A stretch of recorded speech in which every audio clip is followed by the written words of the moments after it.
आयतन, ठीक है। अगला चैप्टर हमारा मेंसुरेशन।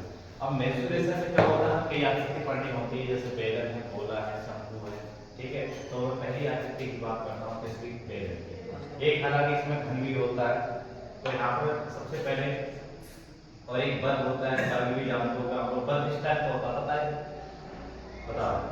तो एक आकृति होती है आपके पास इस टाइप से पड़ी होगी, तो इस आकृति को हम क्या कहते हैं, इसे क्या कहते हैं, बेलन। इसे क्या कहते हैं, बेलन, ठीक है। अब जो ये आकृति मैंने बनाई, इसको हम क्या बोलते हैं, एच। ये हमारे पास ऊंचाई है, ये क्या है, ऊंचाई। अब यहाँ से यहाँ तक की जो चीज है, ये, इसको हम क्या कहते हैं, आर। इसको क्या कहते हैं, आर कहते हैं। अभी आर हो गई, और यहाँ से इस लाइन को भी अगर मिला दूं तो कोई प्रॉब्लम नहीं है, एक केंद्र से इस केंद्र को मिला दिया तो यहाँ पर ऊंचाई हो गई, आर हो गई, और इस वाली लाइन को अगर पूरा मिला दें तो ये कुल मिलाकर क्या बन जाएगा, ये व्यास। ये क्या बन जाएगा, तो आप लोगों को एक फार्मूला पड़ा होगा इसका, व्यास का कर भी, व्यास का क्या होता है, ठीक है। और आर क्या होती है हमारी, आर क्या होती है, जबकि एच क्या होती है, एच होती है हमारे पास ऊंचाई। ये क्या होती है, ऊंचाई, ठीक। अब एच ऊंचाई होगी। अगर मैंने तुमसे ये कहा कि इसमें, और ये वाला जो वृत्तीय भाग है, इसको क्या हम कहते हैं। अब जैसे यहाँ पर मैं अगर तुम लोग से ये कहूँ कि बेलन का आयतन बताओ, क्या बताओ, बेलन का आयतन। तो बेलन का आयतन क्या होगा, थोड़े ध्यान से समझना। बेलन का जो आयतन होता है पाई आर स्क्वायर इंटू एच। क्यों, क्योंकि जो वृत्तीय सिरे का क्षेत्रफल और इसकी हाइट, बेलन का आयतन कैसे निकालते हैं, वृत्तीय सिरे का क्षेत्रफल और बेलन की ऊंचाई। अब ऊंचाई कितनी, बेलन की एच, क्षेत्रफल कितना है वृत्तीय सिरे का, पाई आर का। वृत्तीय क्षेत्रफल रेस में होता क्या, पाई आर स्क्वायर। तो यहाँ पर क्या लिखेंगे, पाई आर स्क्वायर इनटू एच। तो हमारे पास ये हो जाएगा पाई आर स्क्वायर एच। क्लियर। अब इसी प्रकार से मैंने बेलन का आयतन निकाला। बेलन का एक वक्रपृष्ठ होता है, क्या होता है, बेलन का वक्रपृष्ठ। अब बेलन का जो वक्रपृष्ठ होता है उसे कैसे निकालते हैं, जो बेलन का वक्रपृष्ठ होता है उसे कहते हैं 2 पाई आर एच। ये बेलन का वक्रपृष्ठ होता है। एक होता है तुम्हारा बेलन का संपूर्ण पृष्ठ, क्या होता है, बेलन का संपूर्ण पृष्ठ। तो बेलन का जो संपूर्ण पृष्ठ होता है वो इस टाइप से होता है, बेलन का संपूर्ण पृष्ठ होता है 2 पाई आर एच प्लस आर। समझ में मेरी बात को, 2 पाई आर एच प्लस आर, ठीक है। तो ये बेलन के 3 सूत्र आपके इंपॉर्टेंट थे, बेलन का आयतन, बेलन का वक्रपृष्ठ और बेलन का संपूर्ण पृष्ठ। अब इसके बाद एक आकृति आती है तुम्हारी, कौन सी, इसे देखा होगा तुमने, टोपी की तरह होती है, जैसे जोकर लगाता है, बर्थडे में लगाता है, इस प्रकार की टोपी होती है, इसको कहते हैं शंकु। इसे क्या कहते हैं, शंकु। अभी जो शंकु है, ये आकृति अपनी बेलन होगी, ये अपने पास आकृति कैसी है, शंकु है।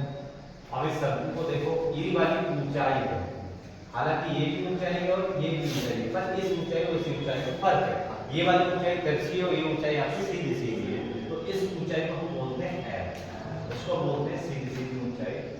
और ये हमारे पास क्या है, त्रिज्या है। बात सब कुछ क्लियर, यस सर। मैं एल जो है, एल यहाँ पर क्या है हमारे पास, त्रिज्या ऊंचाई है। एल क्या है, त्रिज्या ऊंचाई।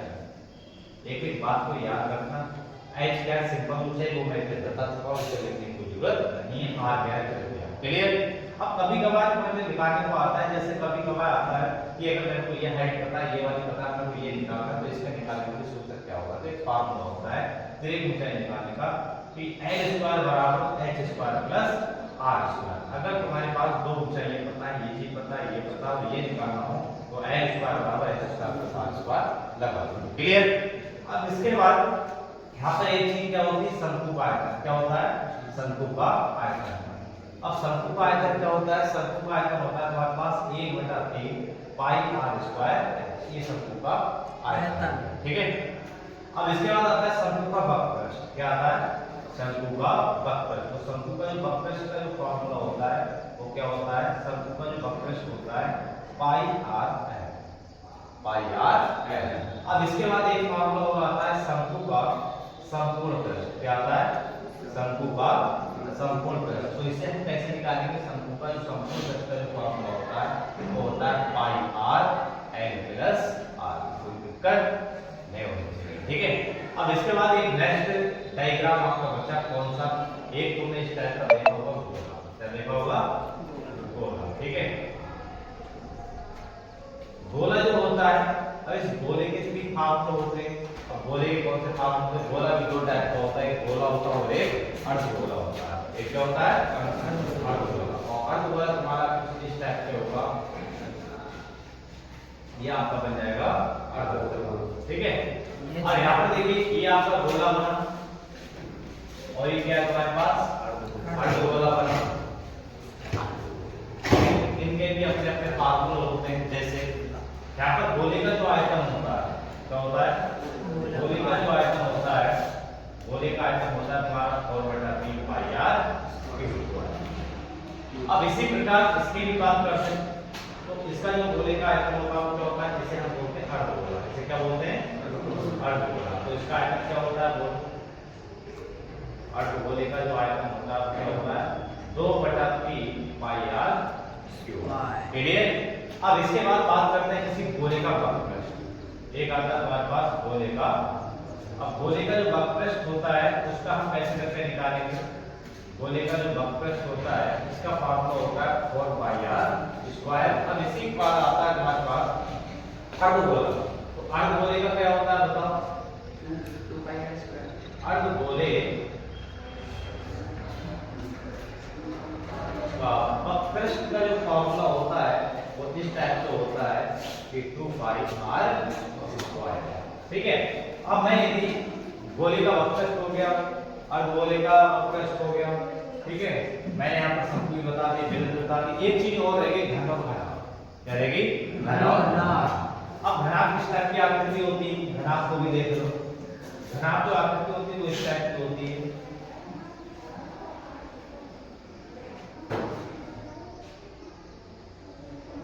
एक घनाभ आकृति जो होती है उसका भी अपना एक फार्मूला होता है।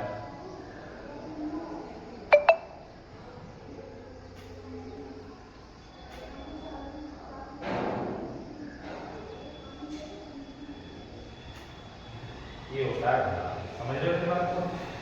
अब यहाँ पर देखो ये क्या है? ये क्या है बताओ? बोलो। ये तो देखो लंबाई होगी, ये क्या होगी तुम्हारे पास? ऊंचाई होगी। ये क्या होगी तुम्हारे पास? चौड़ाई। ये क्या हो गई? चौड़ाई। तो इसका भी अपना आयतन होता है। तो यहाँ पर क्या लिखेंगे हम? घनाभ का जो आयतन होता है, घनाभ का आयतन होता है L × B × H। L का मतलब होता है लंबाई और B का मतलब होता है चौड़ाई और H का मतलब होता है ऊंचाई। इसके बाद आता है घनाभ का संपूर्ण पृष्ठ। क्या होता है? घनाभ का संपूर्ण पृष्ठ। तो घनाभ का जो संपूर्ण पृष्ठ निकालेंगे तो कैसे निकलेगा? घनाभ का संपूर्ण पृष्ठ। अब संपूर्ण पृष्ठ निकालने का जो तरीका होता है वो ये होता है कि 2LB, यहाँ पर क्या लिखूंगा आप लोग? 2LB + BH + HL। ये होता है हमारा। ठीक है, अब एक आकृति अभी इसमें और भी है। घनाभ का हो गया, घनाभ का संपूर्ण पृष्ठ हो गया। अब एक आकृति होती है हमारी, क्या होती है? घन। ठीक है, घन का जो आयतन होता है, घन का आयतन क्या होता है? घन का आयतन आप लोग लिख लोगे, घन का आयतन होता है भुजा की आवर्ती। और घन का अगर संपूर्ण पृष्ठ की बात करें तो क्या होता है? घन का संपूर्ण पृष्ठ, तो इसका जो फॉर्मूला होता है वो ये होता है 6a²। क्या होता है? 6a²। एक आता है वर्ग का क्षेत्रफल। क्या आता है? वर्ग का क्षेत्रफल। तो वर्ग का क्षेत्रफल तुम लोग कैसे निकालोगे? ये होता है भुजा का स्क्वायर। अब एक फॉर्मूला और बचा तुम्हारा, अगर आ जाए निकालने को वर्ग का परिमाप। वर्ग का परिमाप तो तुम कैसे निकालोगे? तो वर्ग का जो परिमाप होता है वो क्या होता है? 4 है। और एक हमारे सूत्र क्लियर हो गए। ठीक है, हो गया ये कंप्लीट। मैंने सारे फार्मूला 64 सेंटीमीटर। ठीक है, कितने हैं? 2 में कितने आयतन जो 64 सेंटीमीटर जो कि सरल फलकों को मिलाकर एक ठोस बनाया जाता है। इससे प्राप्त घनाभ का पृष्ठीय क्षेत्रफल ज्ञात कीजिए। अब यहाँ पर देखो दो घन है। क्या है? दो घन है इस टाइप। ठीक है,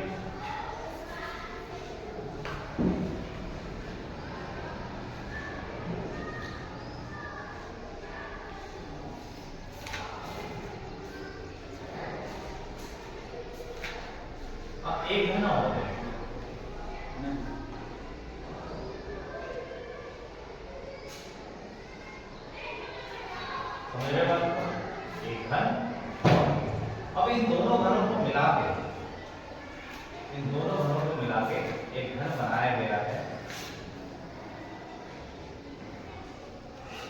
लग रहा है नहीं है?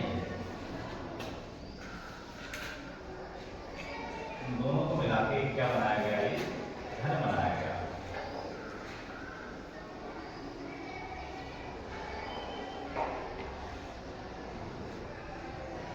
देखो अब दो घन करते का 64 सेंटीमीटर से अब जानते हैं कितना होता है, इनका आयतन कितना होता है?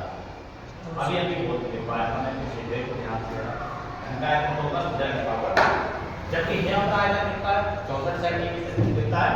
64 सेंटीमीटर क्यूब। अब 64 सेंटीमीटर है तो आप लोग जानते हैं भुजा की पावर 3, अगर इस 3 को मैं इधर ले आऊं तो यहाँ पर क्या होगा? 64 तक क्या हो जाएगा? अगर मैं 64 का घनमूल करूंगा तो मेरे पास कितना आएगा? 4 × 4 × 4 और घन में आपके कितने जोड़े बनते हैं? कितने के? तो 4 × 16 = 64, तो इसकी जो वैल्यू आई कितनी आ गई? 4 सेंटीमीटर। तो मैंने ये पता कर लिया कि उसकी एक साइड आ रही है कितनी आ रही है? 4 सेंटीमीटर। अब इसने दो घनों को मिला के रखा है तो एक घन की जो भुजा कितनी है? 4 सेंटीमीटर। अगर एक घन की भुजा 4 सेंटीमीटर है, अब एक भुजा ये और एक भुजा ये, अब इन दोनों को सटा के रख दूं तो पूरी लंबाई कितनी होनी चाहिए बताओ? 8 सेंटीमीटर हो जाएगी। तो मैं यहाँ पर ये बोल सकता हूँ कि जो इसकी लंबाई है वो कुल मिलाकर कितनी हो रही है हमारे पास? 8 सेंटीमीटर। बात क्लियर है? अब ये लंबाई अगर 8 सेंटीमीटर हो तो इसमें कोई फर्क पड़ा? ये तो घन की भुजा उतनी ही रही, तो ये भी कितनी हो गई तुम्हारी? 4 सेंटीमीटर। इसमें तो कोई फर्क नहीं पड़ा। ये वाली कितनी हो जाएगी तुम्हारी? 4 सेंटीमीटर। इसमें कोई फर्क पड़ा? नहीं पड़ा। अब यहाँ पर देखो ये वाली भुजा तुम्हारी कितनी हो गई? 8 सेंटीमीटर। बात बराबर जितनी इधर इतनी उधर, ये 4 तो ये 4, ये वाली 4 तो ये 4, ये 4, ये 4, सब कुछ बराबर। क्लियर? पर एक तुम्हारी क्या बढ़ी? लंबाई। ये लंबाई 8 होगी, ये लंबाई 8 होगी, वो वाली लंबाई 8 होगी। क्लियर? तो यहाँ पर आप लोग क्या करोगे? सब कुछ 8 हो गए तो यहाँ पर हम क्या करेंगे? तो लंबाई तुम्हें कितनी मिली? 8 सेंटीमीटर। चौड़ाई कितनी मिली? 4 सेंटीमीटर। ऊंचाई कितनी मिली तुम्हें? 4 सेंटीमीटर।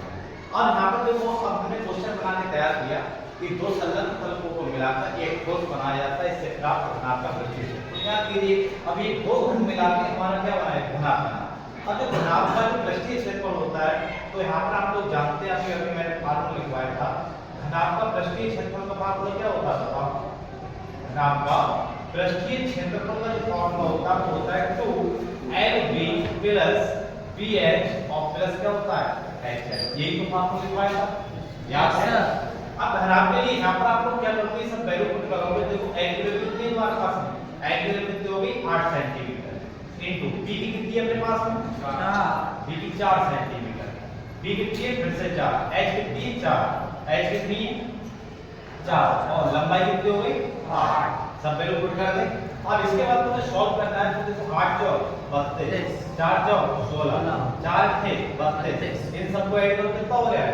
देखो 2 2 4 और 6 कितने हो गए? 10 10 का 0 हासिल लगा 1। अब 3 और 1 4 और 3 7 और 1 8, यहाँ पर कितने हो गई? 80 इनटू कितना? 2। अब देखो 80 की गुणा अगर तुम 2 से करोगे तो कितनी हो रही है? 160 हो रही है। कितनी हो रही है?